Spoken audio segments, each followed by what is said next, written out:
continued, part 2. So, got the benchstone knife sharpener in. I've always wanted one of their benchstone style ones. And yeah, let's just see how it goes, because I got this for a replacement for my precision adjust, because, you know, just the guide rod bent, so I wasn't able to get a full up and down. It wouldn't even really sharpen. Plus, I felt like the abrasives were already wearing down because they have such a small surface area. So that's pretty much the only unfortunate thing. The precision adjust is a great product for a great price, but they could definitely do a lot better with a version 2.0. I'll talk about that later. And yeah, let's just open this. So you got a guide for 20 or 25 degrees on this thing. All right, so I'll have my assistant with me today, and let's try and do this kind of smoothly. So I can tell already it's kind of the same almost size as the precision adjust, same size box and everything. That's the good thing about the precision adjust, is that it's a very portable system, and so is this one. So it comes with your instructions, some pro tips, etc. So setup, click down in the base. All right, so set it up so that the coarse side is facing up into the base. So let's do that. Let's just take a look at each individual part here while we're going on. So you got 4 rubberized feet at the bottom. Again, it's very, just like the precision adjust, it's very kind of light, flimsy plastic. You know, I wish they would go something a little bit thicker or heavier duty. But I don't see any problem with this. So here's your lock position. So obviously this is the 320, and you can just pop this in here and then lock it in. That's not going anywhere. Here, I'll just move that newspaper because that's a little... Just move all these placemats. Yeah, that's solid. That's good. And then place into base. Install the sharpening guide to your desired angle. So this is just a little magnet system. That's pretty good. One suggestion I would make already, they could have easily made this 4-sided. So, you know, 15, 20, 25, and 30. So that was another missed opportunity. I mean, I know I'm beaking a lot on worksharp products, but I do really like their stuff.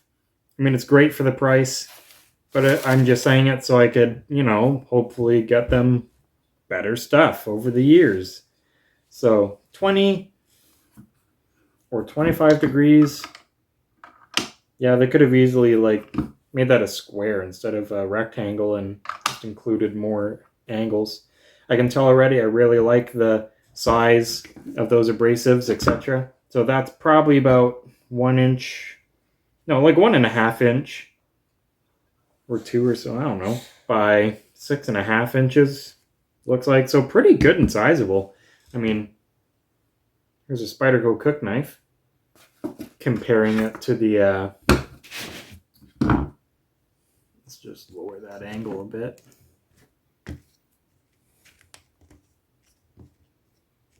There we go. So yeah, you could definitely freehand a whole bunch of stuff on even your bigger fixed blades. The reason I do want a benchstone is so I can do my Scandi grinds more reliably. So in total, I've got the worksharp Ken Onion, I've got the KME, a whole bunch of accessories, and now I have a good benchstone. Because a lot of times the clients, they don't need the whole run through of the KME. I mean, the kitchen block sets that my clients usually give me, you know, some are good, especially the paring knives. They just kind of really need a touch up. But then other things like kitchen knives, they'll just wait till it has absolutely no edge. So I'll pass that through the Ken Onion worksharp and then finish it off on the KME. But then stuff like Scandi grinds definitely need the big flat bench stones for the flat Scandi grind. Doesn't really fit on the clamp system, obviously. and then having those smaller kame stones, having something to mount on, and then do it, that's still pretty nice. So let's see what else is inside here.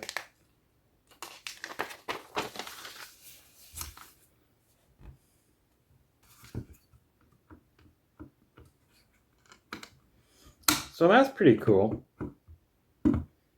It can click in, and it can rock a bit if you want it to. Just seeing, does it matter which side you put it on? No, not really.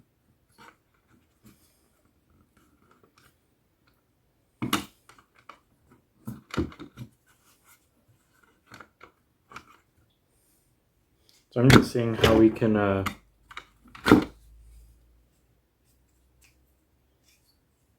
change that system here. So you have to take the whole thing out,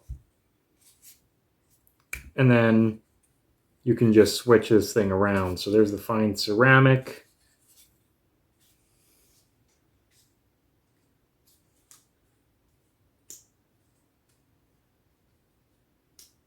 It's very stiff, but you know, that's a good thing. Like, it's not too loosey-goosey. There's your shiny 600. And there's your rough 320. So that's a pretty good set already. You know, I find that just like with the KME, spend more time on the lower grit stones, which is a big mistake that I did at the beginning of my sharpening. I'd spend way too much time on the higher grit stones, and I wasn't getting a toothy enough edge. There you go. So the base is pretty good. You got the solid feet. Sticks down on the table nice. Got that locking system.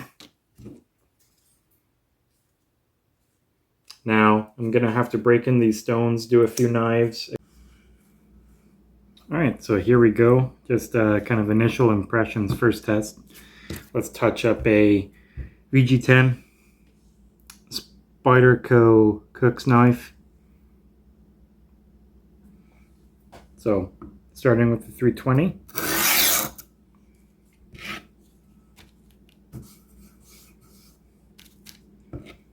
Man, these stones are super crisp.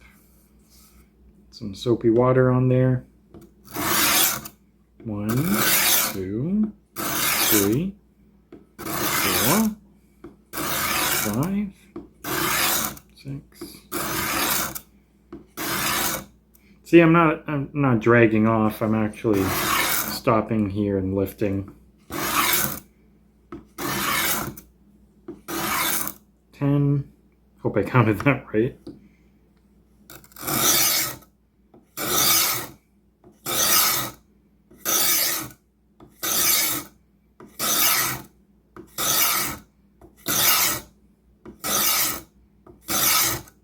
So it's still a pretty curved blade, but it's straight enough that I can get away without the rocker motion. That's one thing that set me on this system, is it does have the option to rock.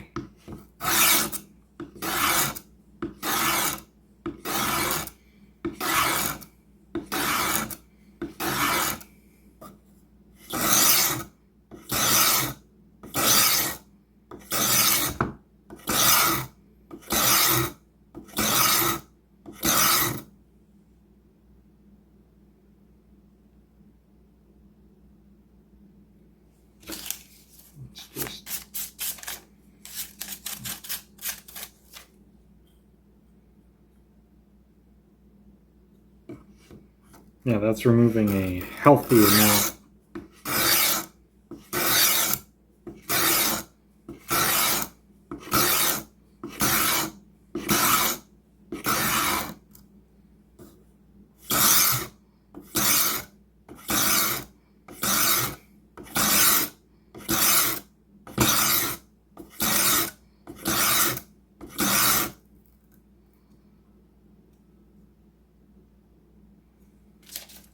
Now that's removing quite a bit of steel. It's doing a good job too. Let's do it a few more times.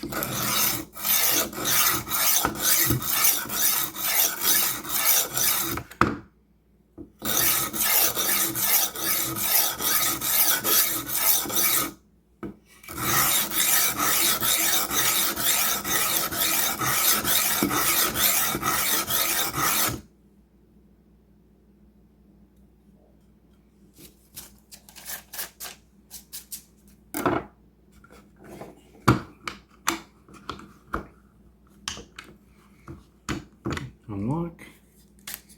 Now let's do that 600. So I'm feeling already that this back end of the plastic is kind of on the flimsy side. I just wish they would have done like a thicker plastic, you know. Maybe even if it was like a bigger unit and it was like kind of like Cold Steel's polypropylene or something like that, but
now there's the ceramic to finish off.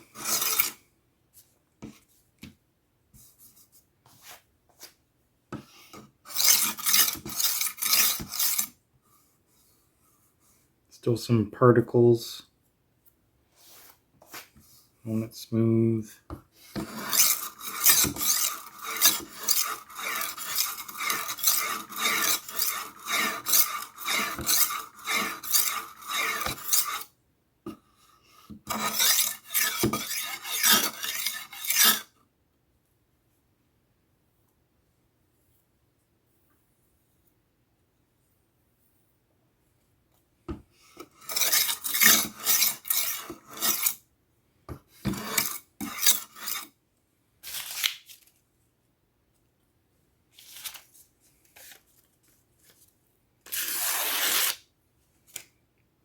So there you go, about 5 minutes.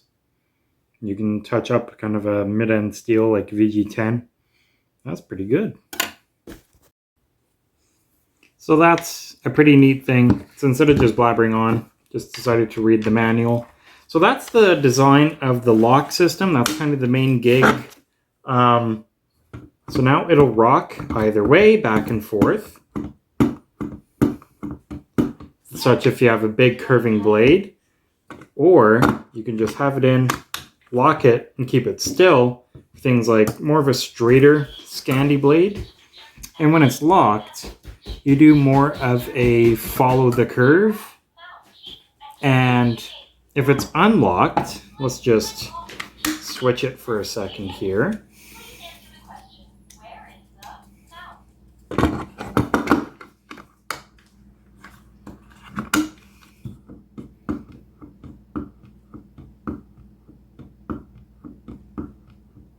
Alright, so for a straighter blade, let's say 20 degrees, just a nice hone with this Spyderco Cook's knife. Made in Seki City, Japan, VG10. Best kitchen knife I've ever used. So there's the angle, meet up on the stone, and then just when it's locked, follow the curve.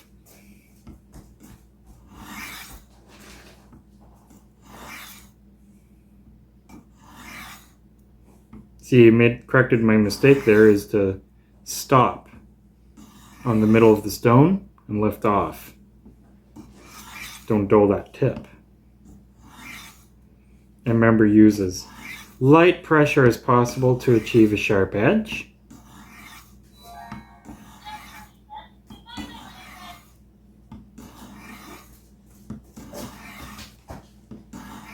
There's the monster again.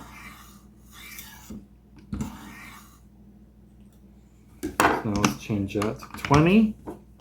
So that's a really nice system. That's very solid, and I've got a really good range of motion here. This is about almost a 7-inch blade or so. So I'm very confident that you could easily touch up an axe, maybe even a machete. This is a really nice little stable system here. Just like the precision adjust, doesn't seem like an easy way to change out these abrasives. They're not attached by magnet or anything. It looks like they're like mated in and housed inside the outside plastic. So again, if you have any issues, you'll just have to mail it out to Worksharp, and hopefully they'll just send you a replacement. Now just doing it one-handed here.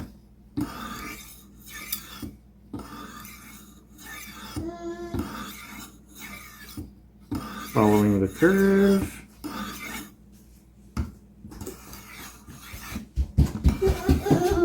There we go.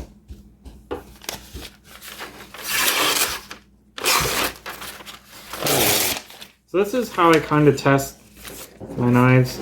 I see if I can do a cut like that in newspaper. That's very impressive instead of regular printer paper, because this is much thinner and more delicate. But the main test that I do, so I'll poke through the tip, and then I'll drag the edge down and through. So let's see if I can get a better piece for you here. So I can do a quick slash test of like absolute stupid sharp, but for just the basic working edge, a more toothy grip, but that's mega sharp and will last long. Poke down and then go all the way like that, and then to see if there's any hang-ups. So no, completely smooth all the way through. Finish up with a strop, etc.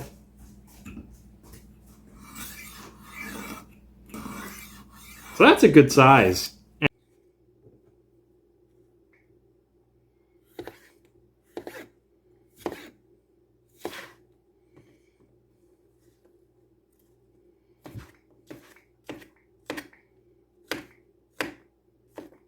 Like zero effort, zero pressure. It's just very good edge.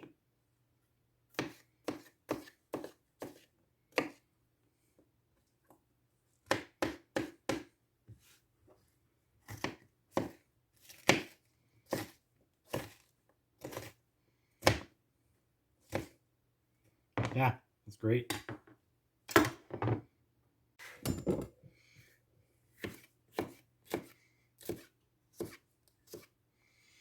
All right, so that definitely got all parts of the arc done just fine. Completely effortless.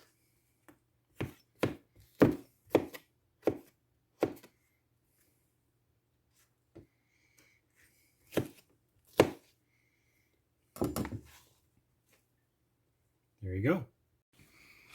Okay, so now we're gonna leave that unlocked. Let's go back to the 320. And now we're gonna try something that requires this rocking motion. So,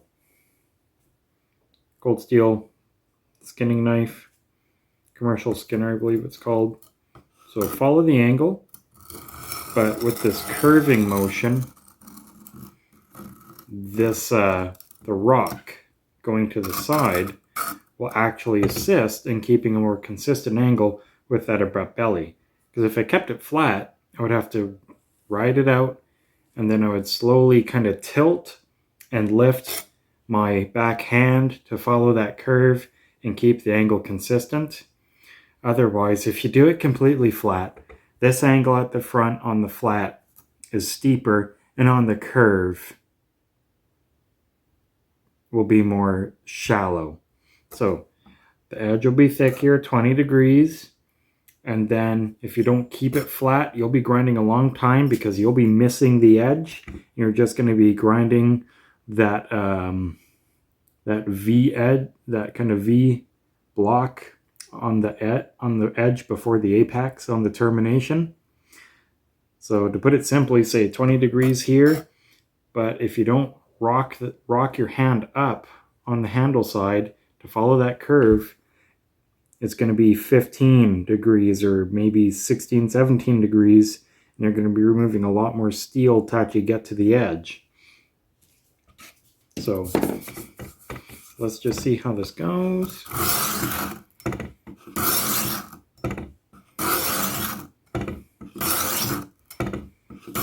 But with the rocking motion, you don't have to worry about, lifting that back end of your hand. And I tell you, this is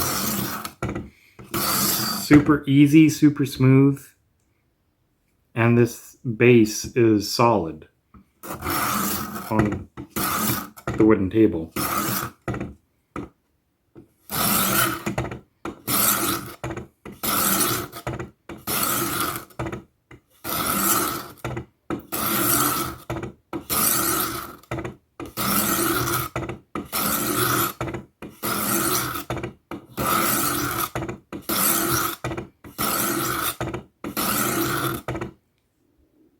Now this is very soft 4116 Krupp.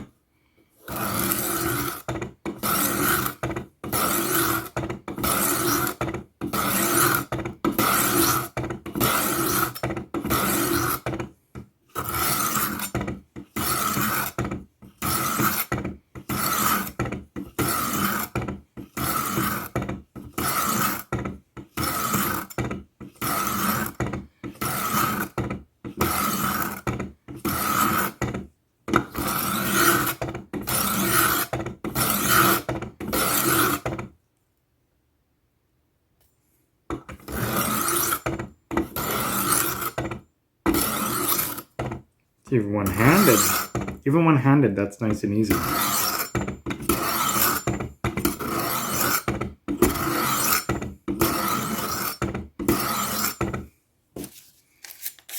I'm just wiping off that all that blade gunk.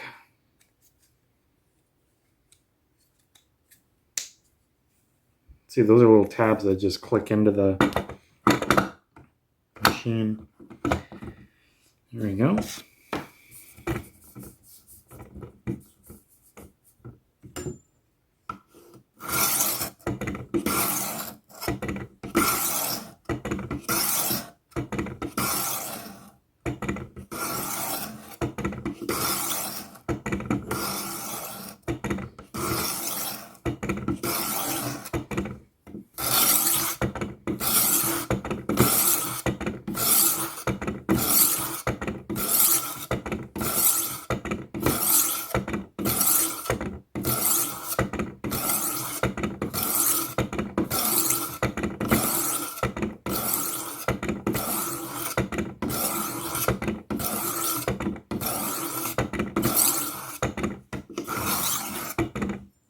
Let's try other hand.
So we're just going to break off a little piece.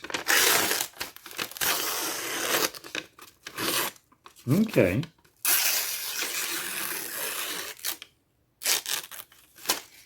Alright, so I could... Alright, so that was pretty quick. And I could have been more careful, take my time. And that's what I call my good enough edge. This will definitely be tomato sharp, and you know, just it's good for kitchen. That's all I'm looking for on this Skinner blade. That's really nice. I really like just the overall size of this benchstone, the 3-way system. I guess just like the precision adjust modifications, you could always use this ceramic piece, or once the diamonds wear out, you could just glue on lapping films. You know, just put them on and then match the angle, and then just strop it after that to give yourself an absolute mirror edge. So thanks again to worksharp for the good warranty and service. Unfortunately, I probably won't get the precision adjust again, just because the KME totally kicks its ass. For the version 2.0 that I would like to see for the precision adjust, I would like a much bigger and maybe even just wider set of abrasives, just because they're very small. There's no way for the sharpening business I do that you could ever use it for doing lots of blades in a short amount of time. For your own personal collection, it's mainly for small fixed blades and pocket knives. It can do big stuff just fine. Yeah, I do overall, I'd say it's like a 9 out of 10 for the system. If you're expecting just, you know, a portable, very basic, you're going to get a good working edge out of all your knives. It can reprofile and do steels like 20CV, XHP, S30V, all that stuff. So it's highly capable. It's just a shame that, you know, it's so much flimsy plastic, and the fact the guide rod bent so easily and I couldn't bend it back to true. So the abrasives are also way too small in my opinion. But then again, when the abrasives wear out, you can again just glue on sandpaper and lapping films, and you just lap and strop the edge. So there's a quick fix for that. But I am more satisfied with this benchstone. The fact that it's so simple, it's a great size. You could put this in your backpack, and it's sturdy, definitely sturdy. You could easily take a tomahawk or a big parang machete or something to this. I think it's got a great set of abrasives and the ceramic finish. I can glue on lapping films if I want. I like the 2-way system of either stand firm, or if you like the rocking motion, you can use that. My only suggestion at this point for initial impressions is they should have, you know, just they could have made that a square, and you could have done 15, 20, 25, and 30. So that's the only thing that kind of missed out on. Yeah, that's all I can think of at the moment. So thanks for watching, guys, and you take care.